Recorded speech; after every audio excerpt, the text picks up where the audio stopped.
your kid has a visual impairment. How do you talk to them about it?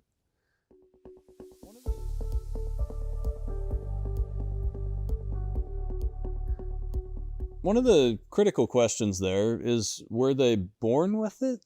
Because if they're born with it, so for instance, if I had no legs and you asked me, what's it like to not have legs?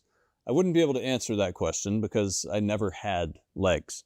So similarly, if you are asking your child about vision loss and they have never experienced it as a loss, then it's a question that has a flawed premise. Because basically what you're doing is you're thinking, hey, what's it like to not be like me? And they can't answer that any better than you can.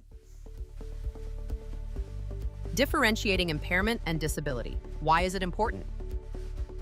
It's important to differentiate impairment from disability. Impairment is the condition that you have. So if you have macular degeneration, that's an impairment. That impairment is with you all the time. The question is, when is it a disability? Is when you're sleeping with macular degeneration, when you're sleeping with retinitis pigmentosa, does it really affect anything?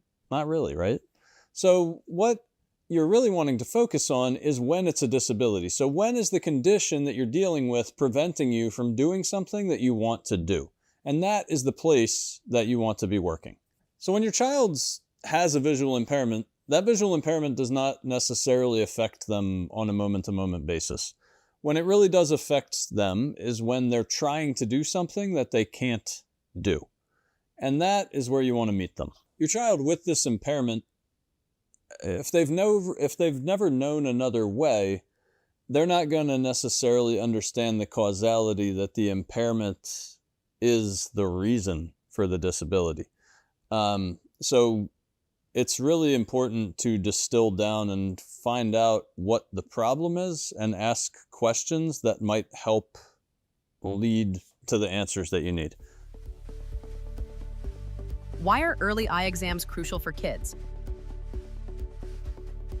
A lot of kids need glasses and they don't seem like they need glasses. They have trouble reading. They have trouble, and this is without visual impairment, they have troubles and you don't necessarily identify the troubles, and then you bring them for an eye exam and you're like, oh, okay, all this stuff makes sense that they had these troubles now that I went for the eye exam.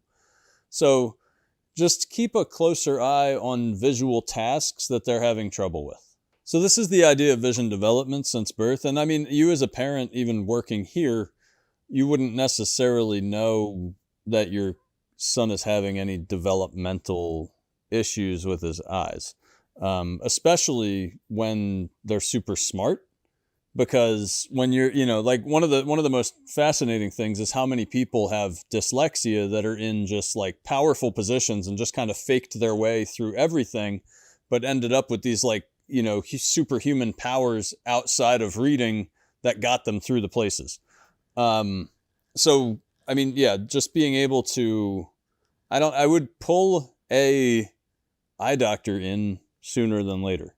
I mean, when your kid's 1, when your kid's 2, just do the annual eye exams, maybe even do them every 6 months and make sure that they are developmentally on track with where they should be.